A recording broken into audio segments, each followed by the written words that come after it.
Bonjour, bienvenue pour un nouveau numéro Et si on parlait du Festival de Cannes, nous sommes en direct du Festival de Cannes. Encore une journée, encore une belle journée aujourd'hui. Hier, c'est très simple, on a vu sans doute la Palme d'Or, donc on est très content. Alors une Palme d'Or peut-être relatif, parce que peut-être que 120 battements par minute peut venir là-dessus pour faire peut-être une Palme d'Or plus politique, mais nous, en termes de cinéma, c'est clair et net qu'on a vu notre Palme d'Or, puisque nous avons vu Vers la lumière de Naomi Kawase. La japonaise est absolument exemplaire dans sa mise en scène, exemplaire dans son histoire, dans son thème. C'est le plus beau film de très loin du festival, mais en plus de ça, un film qui réfléchit sur le cinéma, un film qui réfléchit sur le son, qui réfléchit sur lui-même. C'est absolument merveilleux de voir cette qualité-là au Festival de Cannes. On est très content, ça faisait peut-être depuis le début, ça faisait une semaine vraiment qu'on attendait d'être marqué comme ça par un film. Voilà, on a vu de très belles choses, je parle en sélection officielle, mais on attendait vraiment d'être beaucoup plus marqué par un film. Ça a été le cas hier, donc on est très content. Vers la lumière. Alors de quoi parle Vers la lumière, Évidemment, ça on y reviendra très longuement dès samedi de 9h à midi, émission spéciale de Si on parlait cinéma sur Radio Cactus et aussi en vidéo évidemment. Là on est en train d'essayer de travailler un petit peu les différentes vidéos qu'on va pouvoir vous offrir. Là on suit une jeune femme qui son travail c'est de d'écrire pour les malvoyants les films. Alors voilà, c'est déjà quelque chose une intelligence folle de choisir ce sujet-là, et puis en plus c'est arriver à faire vivre par la parole des images et des sentiments, donc c'est une vraie réflexion sur ce qu'on fait nous aussi dans le cinéma, comment réussir à faire passer ça pour des personnes qui ne voient pas du tout ou qui sont très malvoyantes. Voilà, c'est un film, on en est encore sous le coup, on vous en parlait déjà hier, mais voilà, c'est quelque chose. Il va nous falloir un petit temps de décompression pour ce film, et vous inquiétez pas, samedi on y reviendra longuement avec une vraie critique et pas juste un cri du cœur.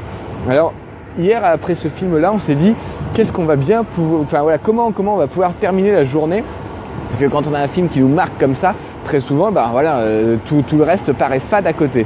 Et puis bien non, finalement, tout n'a pas paru si fade. Alors évidemment, rien de l'ampleur de Vers la lumière, mais quand même de très belles choses, en tout cas des choses qui nous ont pas dit oh là là, encore quelque chose de plus. Non, loin de là. On a regardé La Familia de Gustavo Rondón Córdoba, un film vénézuélien où on suit un jeune homme qui, par une bagarre, a tué un autre enfant. Là, attention, on n'est pas chez les Bourges, là on est vraiment dans des sortes de favelas du Venezuela, où les gamins ont des armes, les gamins se battent, les gamins sortent à toute heure, les gamins font finalement ce qu'ils veulent.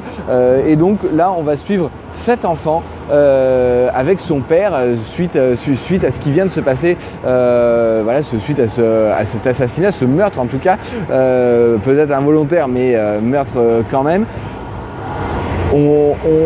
C'est une histoire haletante, c'est une histoire qui est racontée là aussi par l'image, c'est ce qu'on aime nous dans le cinéma, et là on l'a vraiment trouvé, donc ça fait du bien de voir ça, c'est-à-dire que les plans correspondent vraiment à ce que vivent les personnages. On a beaucoup de plans séquences, on a beaucoup de travelling. Alors d'ailleurs il y a beaucoup de travelling cette année au Festival de Cannes, mais en tout cas on est vraiment sur une histoire qui est haletante, dans laquelle on a envie de plus connaître les personnages, dans laquelle on a envie aussi nous de nous engager en tant que spectateurs. C'est ce qui manque notamment dans Sofia Coppola qu'on vient de voir, on en parlera tout à l'heure, mais en tout cas on est avec ces personnages et c'est un très beau film. La Familia, ça s'appelle, ça on en reparlera évidemment au moment de sa sortie, parce que c'est quelque chose qui a marqué beaucoup de monde ici au Festival de Cannes. Alors on se dit 2 films, voilà, c'est déjà formidable de tomber vraiment sur 2 films qui nous emballent. Ça faisait quelques jours que ça n'était pas arrivé là à la suite en matinée. Et là, si on est tombé sur un 3e film qui nous a aussi emballé, Jeune femme de Léonore Serrail, un premier film, il est à un certain regard. un très beau premier film. Décidément, les premiers films cette année, que ce soit Ava, Petit Paysan ou Jeune Femme, sont vraiment à la hauteur. Et je ne parle pas évidemment de tous les films de l'Acide qui sont tous, pour l'instant, tous les films français de l'Acide absolument éblouissants. Là, Jeune Femme, on suit Laetitia Doche, qu'on a déjà vu plusieurs fois chez les cinéastes qu'on aime. On la suit dans sa vie, dans une fuite en avant aussi, mais surtout un film qui dégage un message qui est: faites la vie que vous voulez, faites la vie que vous avez envie d'avoir, peu importe ce que penseront les autres, peu importe ce qui peut se passer, ce que la société vous force à faire, vivez la vie comme vous avez envie de la faire. C'est vraiment le message de ce film, même si après, effectivement, on prend beaucoup de biais à travers tout ça, où on suit donc cette jeune femme qui est peut-être un petit peu dérangée par moments, et qui va essayer tant bien que mal de vivre. C'est un très grand film. Pour un premier film, c'est vraiment un très très très grand film qui, voilà, on nous aurait dit que c'était peut-être quelqu'un de plus âgé ou quelqu'un déjà de plus établi. On l'aurait cru aussi. Effectivement, il y a cette énergie aussi du premier film, mais qui est merveilleux. Vraiment, c'est un très grand film, Jeune Femme, de Léonore Serrail. Là aussi, on en reparlera, et sans doute avec elle aussi, au moment de sa sortie. 3 films à la suite. Là, on se dit cette fois-ci, on ne pourra pas trouver mieux. Si ça a continué, l'atelier de Canté, on l'attendait, il était attendu.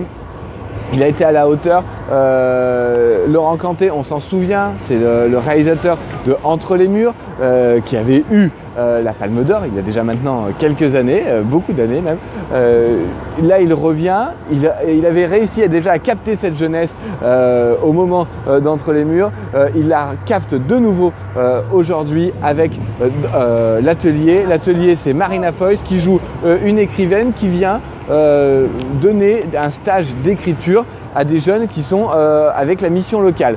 Voilà, vous voyez déjà le thème n'a jamais été abordé au cinéma. Ça permet de réfléchir évidemment sur l'écriture en elle-même, parce que quand on parle d'écriture, là en l'occurrence de livres, on parle aussi d'écriture cinématographique, mais ça permet aussi de réfléchir effectivement sur le racisme, mais aussi sur prendre le pouls de cette nouvelle jeunesse, cette jeunesse on va dire post-attentat, prendre aussi le pouls d'un cinéma d'auteur que Laurent Canté représente aujourd'hui, un certain cinéma d'auteur qui est à merveille. Son scénario est vraiment ciselé, c'est aussi un art. Ce scénario coécrit par Campillo, qui est le réalisateur de 120 battements. Décidément, Campillo a une sacrée année pour lui à Cannes aujourd'hui.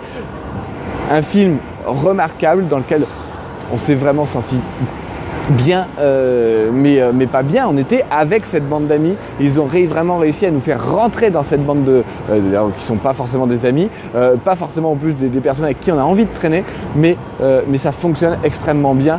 Donc voilà, ça sera l'atelier. Ça va cartonner en salle quand ça va sortir. Laurent Canté est un auteur qui est apprécié. Je pense que Télérama aussi en face, c'est chou gras. On en reparlera sans doute. En tout cas, nous on vous l'annonce déjà. L'atelier, ça sera quelque chose qui va cartonner en salle. Aujourd'hui, beaucoup de choses. Dans un instant, je vous parle de Sofia Coppola. Tout à l'heure, Rodin de Jacques Doyon sera présenté. C'est très attendu. Vincent Lindon qui joue Rodin. Donc ça, c'est quelque chose de très très attendu. Peut-être que Lindon pourrait peut-être même en plus emmener le prix de meilleur acteur. De toute façon, on le reverra au César. Ça paraît une certitude. Nous, on se dirige là maintenant tout de suite. On va essayer de vous montrer peut-être la file d'attente que vous pouvez voir là légèrement sur le côté. Vous voyez, ça c'est la file d'attente pour le film qu'on va voir. Tiens, je viens de faire tomber mon papier. Donc on se dirige nous voir Mobile Homes, qui est en quinzaine des réalisateurs, un film de Vladimir de Fontenay. Il y a Makala qui est aussi présenté en même moment à la semaine de la critique par Emmanuel Grain, un documentaire par un réalisateur français. On en reparlera plus tard, une fois que ça sera au moment de la sortie. Là aussi, il y a beaucoup de choses. El Presidente, entre autres, et surtout aujourd'hui, l'événement majeur de Cannes, ça se passe dans cette petite salle juste derrière moi, juste là derrière moi. C'est Vincent Macaigne, l'acteur phare, on vous en parle très souvent, l'acteur phare de toute la génération de cinéastes qu'on aime, que ce soit de Justine Triet Antonin Perez-Jadko, Guillaume Braque, etc., vient présenter ici même son premier long métrage de fiction, pas documentaire, son premier long métrage de fiction. C'est un événement attendu.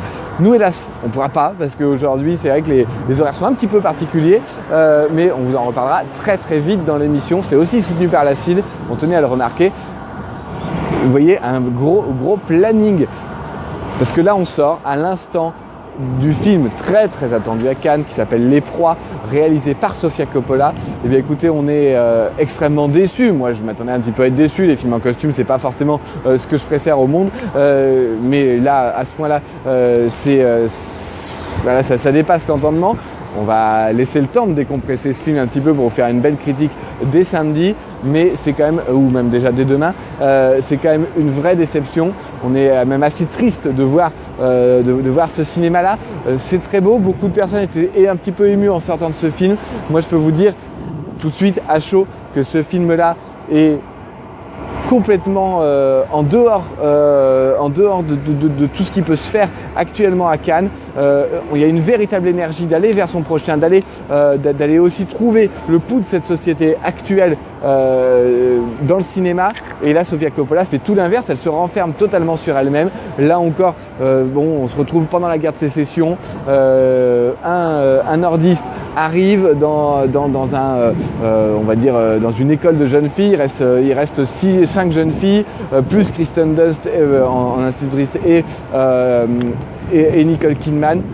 On est dans un film assez fermé qui finalement remet aussi, on pourrait dire aussi que c'est peut-être le premier film trumpien vraiment qui est présenté là. Donc dans ce sens-là, c'est un film qui serait réussi si vraiment le film voulait nous parler de ça, c'est-à-dire des riches qui se renferment aussi sur eux-mêmes et qui laissent leur prochain derrière la grille. Dans ce cas-là, j'accepte de dire que c'est un grand film pour ça. Mais par rapport à tout ce qu'on voit à Cannes aujourd'hui, moi je trouve que on n'est pas vraiment en phase avec ce qu'on peut attendre de Cannes.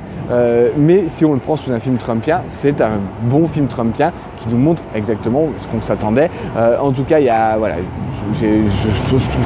trouve pas ce film très intéressant. On va décompresser tout ça et vous faire quelque chose d'un peu plus garni pour demain et pour ce week-end. Mais voilà, ça c'est quand même la déception, la grosse déception de ce festival de Cannes. C'est quand même le film, en tout cas, où moi j'ai pris le moins de plaisir et où j'ai trouvé le moins intéressant aussi du festival. Voilà pour aujourd'hui, mais ça on en reparlera évidemment demain, à peu près vers les mêmes horaires Et si on parlait du Festival de Cannes, ce petit dérivé de Et si on parlait cinéma. Et si on parlait cinéma, on se retrouve pour la grande émission 9h midi dès samedi en direct à Cactus. Je serai rentré 9h midi samedi. On va essayer d'en profiter un maximum, encore ici à Cannes, continuer à prendre du plaisir, à aller au cinéma. Il y a beaucoup de films qui sortent, là notamment Rodin doit être sorti, ou va sortir aujourd'hui ou demain. De la même manière, le film d'ouverture est aussi sorti. Il y a plusieurs films de sortie. Il y a Le Ozon qui va sortir demain ou après-demain, vendredi je crois. Donc profitez-en, allez au cinéma, commencez à essayer d'y aller. En tout cas, c'est aussi intéressant de pouvoir voir les films en même temps qu'à Cannes dans les cinémas. Donc profitez-en beaucoup. Il y a un long week-end qui arrive, c'est un petit peu particulier l'ambiance à Cannes ici. Beaucoup de gens commencent à partir, nous aussi d'ailleurs bientôt. En tout cas, voilà, on sent que après une semaine complète de festival, à raison de 4 à 5 films par jour, voire plus, les organismes commencent un petit peu à descendre aussi. Nous, en tout cas, on prend toujours beaucoup de plaisir. On remarque chaque jour la chance qu'on a de pouvoir couvrir ce festival de Cannes, ce beau festival de cinéma sur lequel on découvre tous les cinémas, parce que là, effectivement, on passe du Sofia Coppola à Mobile Homes. On n'est pas sur la même valeur d'échelle de prix. Ça c'est une certitude au niveau budget, mais en termes de talent, eh bien très souvent les petits films rivalisent. En tout cas, nous, les petits films nous ont vraiment fait vibrer cette année. On en reparlera longuement, puisque toute l'année on va finalement dérouler ce festival de Cannes, de tous ces films, de toutes ces rencontres qu'on a pu faire. On a beaucoup d'interviews. Donc le programme pour samedi 9h midi, 9h on sera légèrement entrecoupé de la chronique tourisme de Guillaume Jomin, là avec le correspondant local de Bourgogne du guide du routard. Donc vous voyez là, on fera vraiment une petite pause dans Cannes pour parler de ça, une petite demi-heure entre 9h30 et 10h. Sinon, 9h midi, c'est le Festival de Cannes et à partir de 11h, vous retrouverez des interviews qu'on a pu faire ici à Cannes. Donc 9h-11h, ce sera les interviews, 11h midi les interviews et le reste du temps, on va parler de Cannes, on va parler des films, on va parler de cinéma surtout, même si hier, pour la première fois au Festival de Cannes, a été projetée l'intégralité de Top of the Lake, la série de Jane Campion saison 2. En attendant la folie Twin Peaks, ça on vous en reparlera évidemment, mais là voilà, c'était hier. Moi je rentrais dans le Laurent-Cantet tout de suite après, il y a eu 25 minutes de retard, on a attendu 1h30 en tout, c'était un petit peu long, c'est la première fois que je faisais une queue aussi longue au festival, voire même beaucoup, voire même très longue. La seule frousse, je vous avoue, c'était pas de ne pas rentrer, je savais qu'on allait rentrer, mais la seule frousse, c'était surtout de se dire, après 6 heures de projection, quelle odeur on va avoir dans cette salle-là de 250 places. Heureusement, la clim avait tellement été poussée qu'il n'y avait pas d'odeur. Par contre, il devait faire à peu près 15 degrés, il faisait très froid pour le Laurent-Cantet et il a réussi à nous réchauffer avec ces images, notamment de la Ciotat, mais pas que. Voilà, ça c'était une petite aparté. En tout cas, les séries ont officiellement, hier, été mise en lumière au Festival de Cannes en sélection officielle. Merci de nous avoir suivis. Vous voyez, la queue commence à bouger derrière moi. Je ne sais pas si vous pouvez le voir un petit peu là juste derrière. Il faut que j'y aille parce que sinon je ne pourrais pas rentrer. Merci de nous avoir suivis. On se retrouve dès demain pour un nouveau numéro de Si on parlait cinéma au Festival de Cannes. Merci de nous avoir suivis. Continuez à partager. Merci. Vous êtes de plus en plus nombreux. Vous êtes environ 2000 à regarder ces chroniques tous les jours. Merci beaucoup à vous. À demain.